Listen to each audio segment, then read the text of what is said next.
بسم اللہ الرحمن الرحیم۔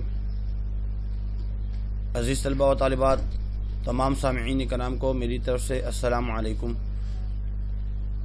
فرسٹ ایئر کی غزل مرزا غالب، غزل نمبر 2۔ سب کہاں کچھ لالۂ گل میں نمایاں ہو گئیں، خاک میں کیا کیا صورتیں ہوں گی کہ پنہا ہو گئیں۔ یہ آج کا ہمارا موضوع ہے اور بورڈ کے پیپر میں بھی اکثر اس میں سے آتا رہتا ہے۔ اگر ابھی تک آپ نے میرا چینل سبسکرائب نہیں کیا، پلیز سبسکرائب کیجئے اور لائک بھی کیجئے، شیئر بھی کیجئے۔ مرزا اسد اللہ خان غالب کا مختصر تعارف پڑھتے ہیں۔ اسد اللہ خان غالب نام، مرزا نوشہ ان کا لقب ہے، اور نجم الدولہ، دبیر الملک، نظام جنگ، یہ ان کا خطاب تھا۔ تخلص غالب ہے، لیکن پہلے جو تخلص تھا وہ تھا اسد۔ والد صاحب کا نام عبداللہ بیگ،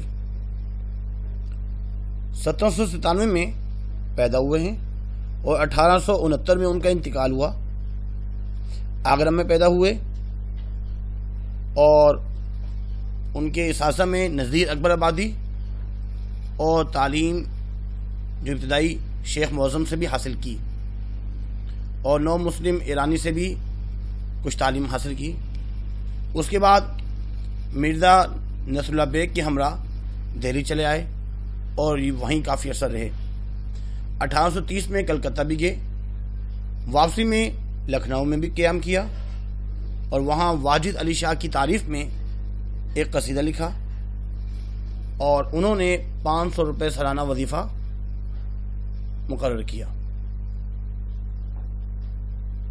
ویسے تو مرزا غالب فارسی کے ماہر اور بڑے زبردست شاعر تھے، لیکن ان کی جو مقبولیت ہے وہ اردو کلام میں آج کل ہے، اور انہوں نے نئے نئے خیالات اور مضامین کو جگہ دی، پرانی اور فرسودہ روش سے احتراز کیا۔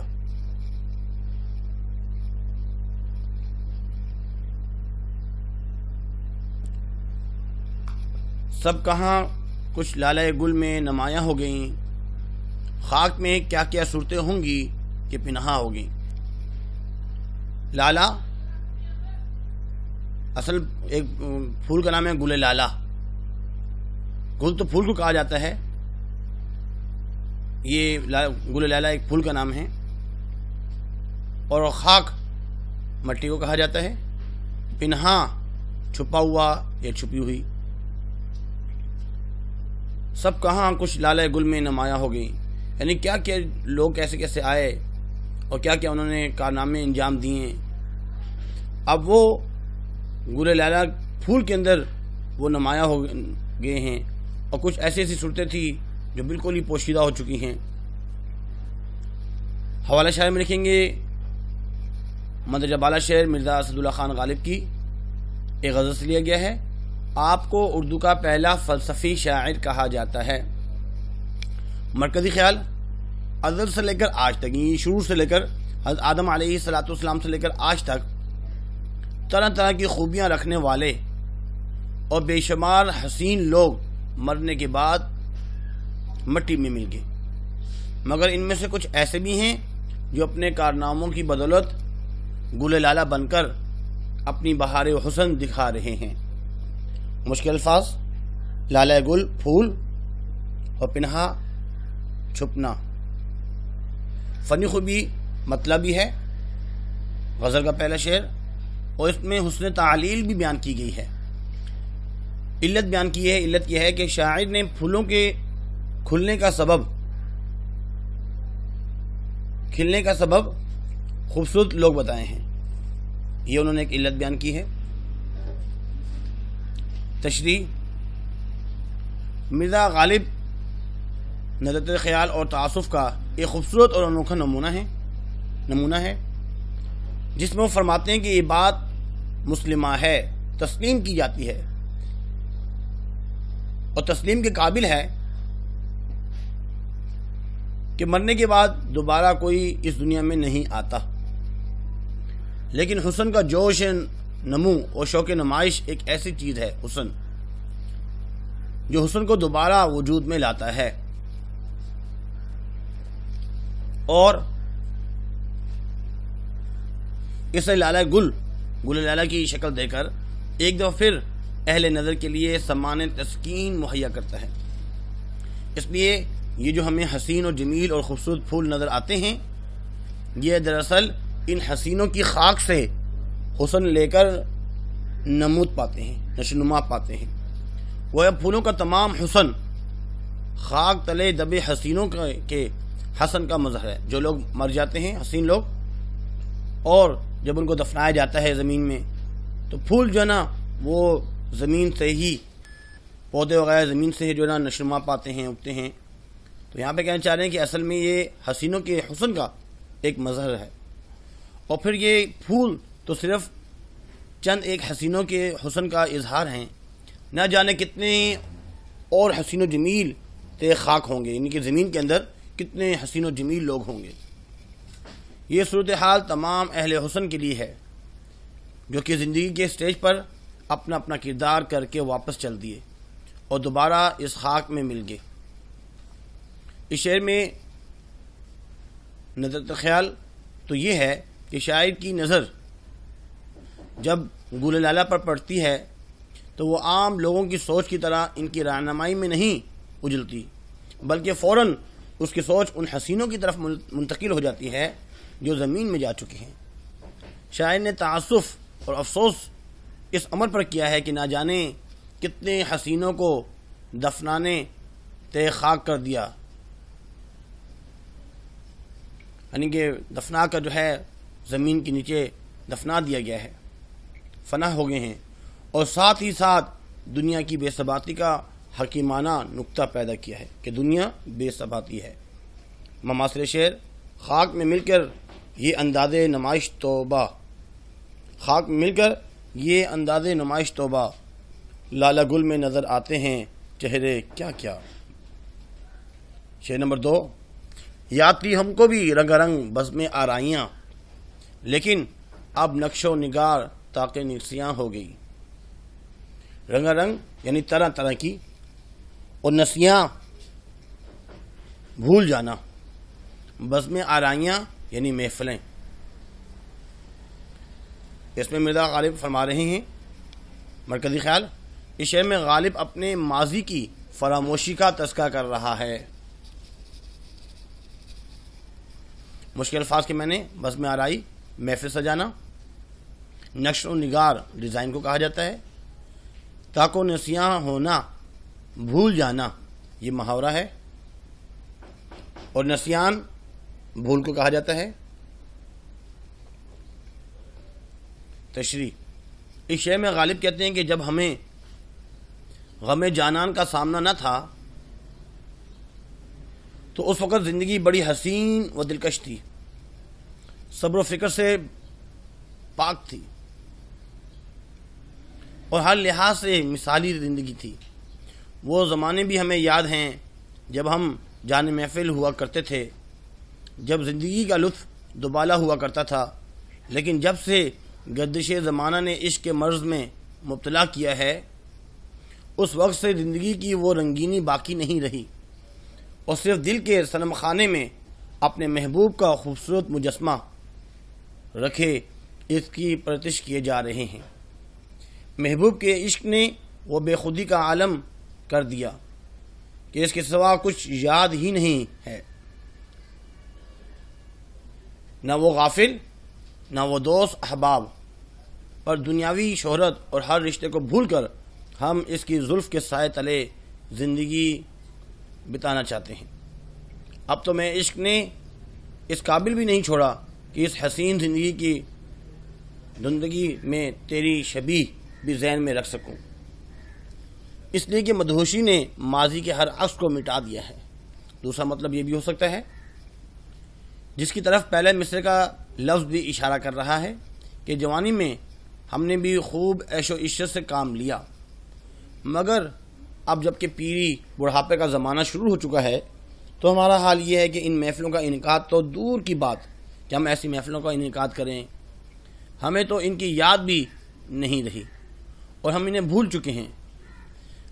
اگر یہ مطلب لیا جائے تو غالب کا یہ شعر سوانح عبرت کا ہوگا، جس میں وہ نوجوانوں کو مخاطب کر کے کہہ رہے ہیں کہ ہم نے بھی تمہاری طرح عہد شباب میں خوب عیش و عشرت کی محفلیں سجائیں، لیکن عہد پیری میں ہماری ناتوانیاں کا یہ عالم ہے کہ ہمیں ان محفلوں کی یاد بھی نہیں۔ تمہیں ہماری حالت سے عبرت حاصل کرنی چاہیے کہ عمر کا بے لگام گھوڑا سر پر دوڑے جا رہا ہے اور موت آ کے رہے گی۔ مماثل شعر: ایسا الجھا ہوں غم دنیا میں، ایک بھی خواب طرب یاد نہیں۔ سب رقیبوں سے ہوں ناخوش، پر زنان مصر سے ہے زلیخا خوش کہ محو کنعان ہوگی۔ رقیب یعنی محبوب کے دوسرے عاشق، زنانہ مصر مصر کی عورتیں، اور ماہ کنعان یعنی کہ یہاں پہ حضرت یوسف علیہ السلام مراد ہیں۔ کنعان کی چاند بھی مراد کی جاتی۔ سب حوالہ شاعر مندرجہ بالا مرزا اسد اللہ خان غالب کی غزل سے لیا گیا ہے اور آپ کو اردو کا پہلا فلسفی شاعر بھی کہا جاتا ہے۔ مرکزی خیال: عام عادت کے برعکس زلیخا کا اپنے رقیبوں سے خوش ہونے کا ذکر کیا گیا ہے۔ مشکل الفاظ کے معنی: رقیب دشمن، ناخوش ناراض، زنان زن کی جمع یعنی عورت عورتیں، ماہ مگن ہونا گم ہو جانا، ماہ چاند کو کہا جاتا ہے، اور کنعان شام کا صوبہ فلسطین جہاں حضرت یوسف علیہ السلام پیدا ہوئے۔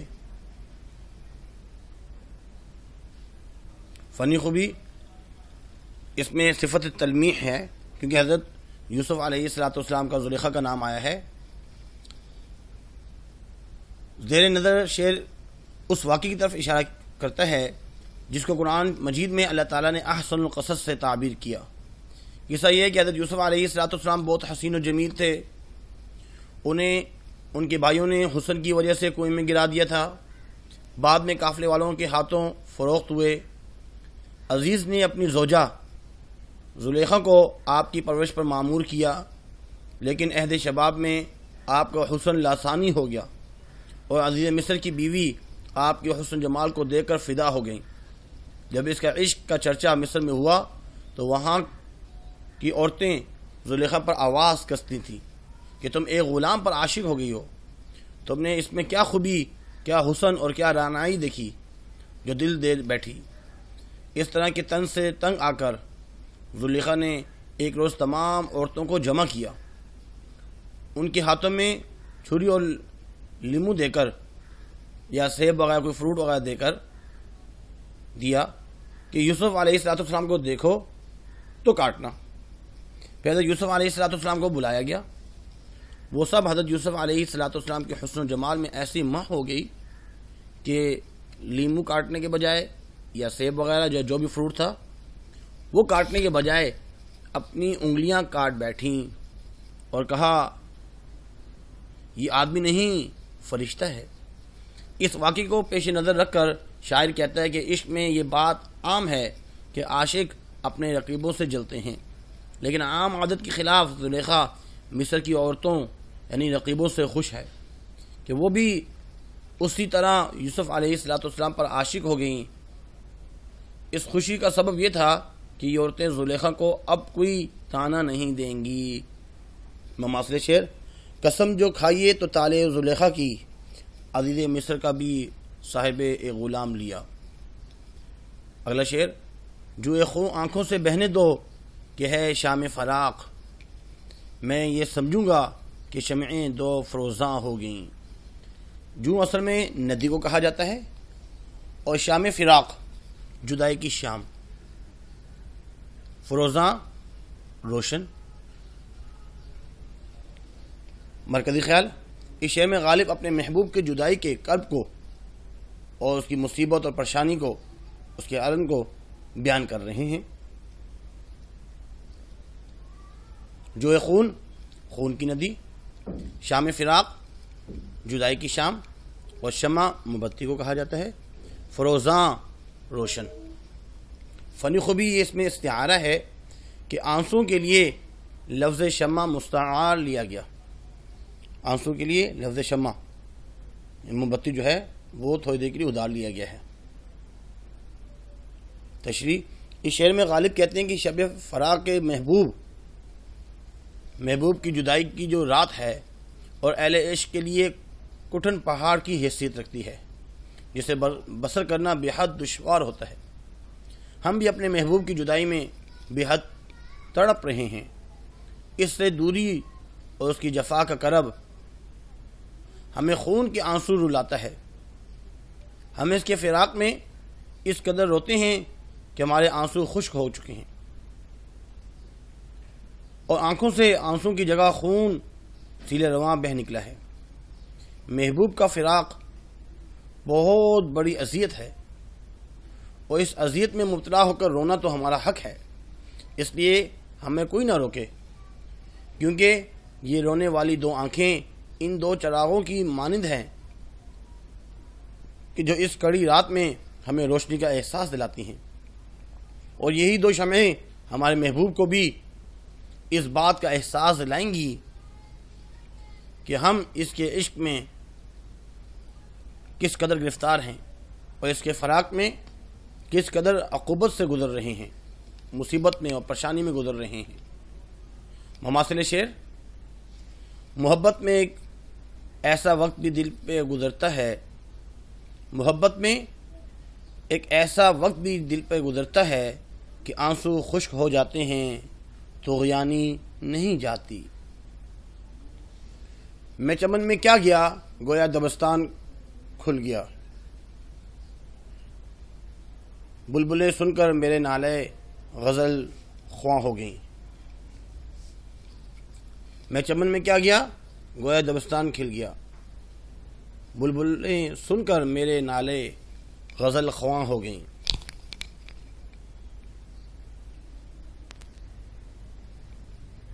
چمن باغ کو کہا جاتا ہے اور نالے رونا۔ دبستان یعنی اسکول، مدرسہ، علم سیکھنے کی جگہ۔ غزل خواں یعنی غزل پڑھنے والا۔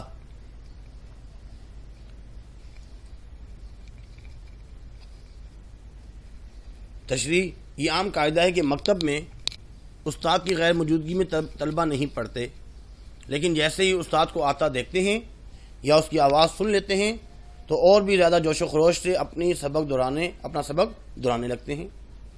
شاعر نے اسی نفسیات کو پیش نظر رکھ کر شعر کہا ہے، کہتے ہیں کہ میرا چمن میں جانا تھا کہ ایک مکتب و مدرسہ کا سماں پیدا ہو گیا، بلبلیں میرا نالا سن کر، میرا رونا دھونا اور پریشانی سن کر اپنے اپنے نغمے نہایت جوش و خروش سے دہرانے لگیں۔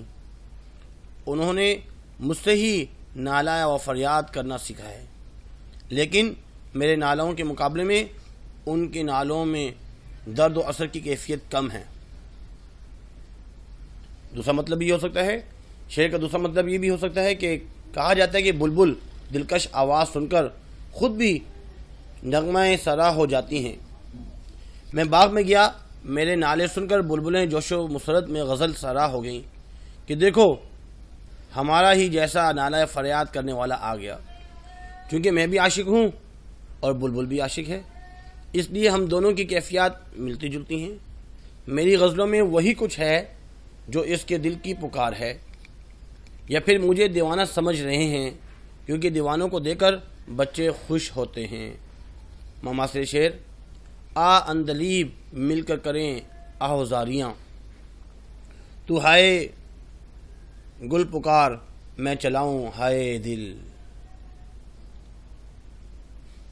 ہم مواحد ہیں، ہمارا کیا شیطر کے رسوم، ملتی ہیں جب مٹ گئیں اجزائے ایمان ہو گئیں۔ مواحد توحید پر یقین رکھنے والا، واحد توحید، واحد اللہ پر یقین رکھنے والا۔ کیش طریقوں کہا جاتا ہے یہاں پہ، ترک چھوڑنا، اور ملتیں اقوام۔ تشریح: خدا واحد ہے اور اس کا کوئی شریک نہیں، اور خدا کو جو ایک مانتا ہے وہ موحد ہے، اور موحد ان تمام رسومات کو ترک کر دیتا ہے جو ملت و مذہب کی صورت میں نمودار ہوتی ہیں۔ وہ صرف اور صرف ایک خدائے واحد کی پرستش کرتا ہے۔ یہی بات شاعر کہتا ہے کہ ہم موحد ہیں اور ہمارا مذہب یہ ہے کہ ہم رسوم کو مٹائیں اور ترک کر دیں، کیونکہ جب رسمیں ترک ہوتی ہیں تو تمام مذاہب اور فرقے آپ ہی آپ ختم ہو جائیں گے اور ملتیں مٹ کر اجزائے ایمان بن جائیں گی۔ مطلب یہ ہے کہ مذہب و ملت کی آڑ میں طرح طرح کی رسمیں اختراع کر کے جزء ایمانی بنا دی جاتی ہیں، نئی نئی رسمیں بنا کر ایجاد کر کے اس کو ایمان کا جز بنا دیا جاتا ہے۔ اس طرح وحدانیت کا تصور خاک میں مل جاتا ہے جو کہ اصل ایمان ہے۔ لیکن موحدین ان رسومات کو ترک کرتے ہیں تو مذاہب و ملت میں خاص وحدانیت کا تصور رہ جاتا ہے۔ اس کے معنی یہ ہوئے کہ مذاہب مٹ کر ایمان کا جز ہو جاتے ہیں اور صرف اصل دین جس کی بنیاد توحید پر ہے باقی رہ جاتا ہے۔ رنج سے خوگر ہو انسان تو مٹ جاتا ہے رنج، مشکلیں مجھ پر پڑیں اتنی کہ آسان ہو گئیں۔ رنج غم کو کہا جاتا ہے اور خوگر کا مطلب ہوتا ہے عادی۔ مرکزی خیال: فنی خوبی تو صنعت تضاد ہے، اس میں مشکل اور آسان دو الفاظ دیے گئے ہیں۔ مرکزی خیال: زمانے کے نشیب و فراز، اونچ نیچ، خوشی غمی، دیکھنے والے افراد میں مصائب اور آلام کا احساس رفتہ رفتہ کم ہو جاتا ہے۔ اس میں حقیقت پسندی کا بیان کیا گیا ہے۔ تشریح: شاعر نے بڑا خوبصورت اور مؤثر انداز بیان اختیار کرتے ہوئے اس حقیقت کو پیش عقل کیا ہے کہ کسی بھی چیز کی انتہا اور زیادتی اس کے احساس اور حقیقی اثر کو ختم کر دیتی ہے۔ اسی طرح اگر کسی شخص کو بہت مصائب اور آلام کا سامنا رہتا ہے اور وہ مشکلات میں گرا رہتا ہے تو اس کا احساس غم فنا ہو جاتا ہے کہ اسے غم معلوم نہیں ہوتا بلکہ معمول کی بات لگتی ہے۔ شاعر کا کہنا ہے کہ میرے ساتھ بھی کچھ اسی طرح کے واقعات پیش آئے ہیں اور میں بھی اس سے متاثر شخص ہوں۔ مجھے اس قدر دکھوں کا سامنا رہتا ہے کہ میں غم کی کیفیت ہی بھلا بیٹھا ہوں۔ اس شعر کو اگر ہم وسیع معنوں میں لیں تو اس کا مفہوم یہ ہے کہ کسی بھی چیز کی انتہا نقصان دہ ہوتی ہے۔ مماثل شعر: جب کوئی غم نہیں ہوتا ناصر، میں کلی دل کی سوا ہوتی ہے۔ اس کا آخری شعر: یوں ہی گر روتا رہا غالب تو اے اہل جہاں، دیکھنا ان بستیوں کو تم کہ ویراں ہو گئیں۔ اہل جہاں دنیا والے، ویراں یعنی برباد و تباہ۔ اس میں تخلص بیان کیا گیا ہے اور پیپر میں اکثر یہ نہیں آتا، مختصراً پڑھ لیتے ہیں۔ غالب لوگوں سے مخاطب کو کہتے ہیں کہ اے لوگوں، اگر غالب اسی طرح روتا رہا، یعنی مسلسل لگاتار بہت شدت سے روتا رہا، تو اس کا یہ رونا ضرور رنگ لائے گا۔ تم دیکھ لو گے کہ اس کے رونے سے بستیاں کی بستیاں ویران ہو جائیں گی، کیونکہ اس کے رونے میں درد و اثر کی ایسی کیفیت ہے کہ وہ بستیاں چھوڑ کر ویرانوں میں نکل جائیں گی، یا ان کے آنسو ایسے سیلاب لائیں گے کہ یہ سیلاب اشک آبادی کو بہا کر لے جائیں گے اور مکانوں کو مسمار کر دیں گے، نتیجتاً پوری بستی ویران ہو جائے گی۔ امید کرتے ہیں آج کا لیکچر سمجھ میں آیا ہوگا۔ اس غزل کو خود تھوڑا سمجھ لیجیے گا، پڑھیے گا۔ امید ہے کہ آپ کے پیپر اچھے ہو جائیں گے۔ آج کے لیے اتنا ہی کافی ہے۔ اللہ حافظ۔ وما علینا الا البلاغ۔